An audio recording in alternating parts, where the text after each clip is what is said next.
I would keep quiet the moment the Prime Minister opened his mouth and the Nationalist Party says that Manipur is part of India and we care for the people of that state. Only then I will accept. 60,000 people homeless is not a joke. 200 plus people died. And there has been a civil war-like situations where people are armed to the teeth and roaming around and fighting each other, defending their villages. And the Indian state is a mute spectator to this tragedy for 1 year. I must remind this House that each and every square centimeter of Manipur is covered by a central armed forces. It is one of the most militarized areas in this country where you have more armed policemen than the civil police, besides the armed forces of the Union. Despite this, how is that 60,000 people were rendered homeless and villages in thousands were destroyed? And yet, our Prime Minister remained mute, not even a word. And the presidential address did not even mention that. Shame, shame, shame, shame. And I said that this silence is not normal. It is a reminder of the fact which many scholars have said, that there is a continuity between colonial and the post-colonial period. Today we are observing a day where we begin a new criminal laws, seemingly discarding the colonial heritage. But as Ashish Nandi says, colonialism is a state of mind. It is a psychological phenomenon. It is an outlook, the way you look at the people, the way you look at the world.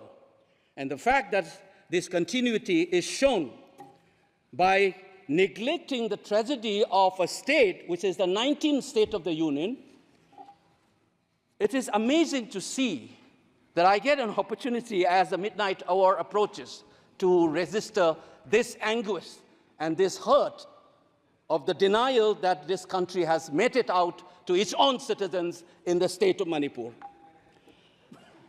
I must ask these questions to the House. Is this silence communicating to the people of the Northeast, and Manipur in particular, that you don't matter in the Indian state scheme of things? Major Laisam Jotin, who was awarded Ashok Chakra while grappling with suicide bomber, was a Manipuri, who was awarded Ashok Chakra. You are dishonoring his own state. Major Ngangom Joy Datta, who was awarded Veer Chakra while fighting for this country and doing his duty as a part of the peacekeeping force in Sri Lanka in 1987. You are dishonoring this man. You are dishonoring the likes of the youths who hold the tricolor in international platforms. The likes of Mary Kom, Sarita Kunjarani, and Mirabai Chanu. You are saying that you don't matter in this country. Your state doesn't matter in this country. You are also saying that the likes of Ratan Tiam, the icon of the culture of this country, Harivam Sham Sharma, don't matter in this country. If you have an iota of concern for this state, there would not have been a silence. There would not have been a silence in this House, nor in the presidential address. This must be registered. Please raise your point of order. If you wanted to doubt the nationality and the nationalism of the people of that state, you must realize that these people have fought for the country. These people have brought rural to this country. Please remember this. After independence, can you negate this fact? We are talking about the inclusion of the Northeast history after 75 years. That's a classic exclusion. India was an anthropological subject, not a historical subject in the eyes of the colonial forces. And today, the Northeast remains outside of the history of the Indian history textbook. That is why you treat them as the other. And that's the silence. And the silence on the Manipur tragedy is not unique. It is a reflection of this general continuity of the colonial in the post-colonial.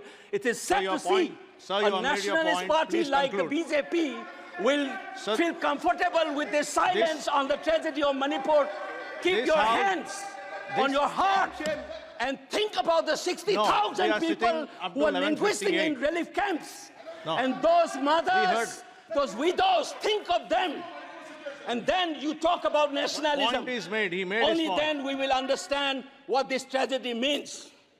And Mr. Chairman, the hurt the anger has thrown a nobody like me to be part of this temple of democracy. Beating the BJP cabinet minister, think about the pain. If you hear an anxiety, anguish, and a pain in my voice, please go back and see those 60,000 people languishing in the relief camp. Don't talk about partition remembrance till you bring that. I would keep quiet the moment the Prime Minister opened his mouth and the Nationalist Party says that Manipur is part of India and we care for the people of that state. Only then I will accept what is nationalism in our face. Thank you, Mr. Chairman.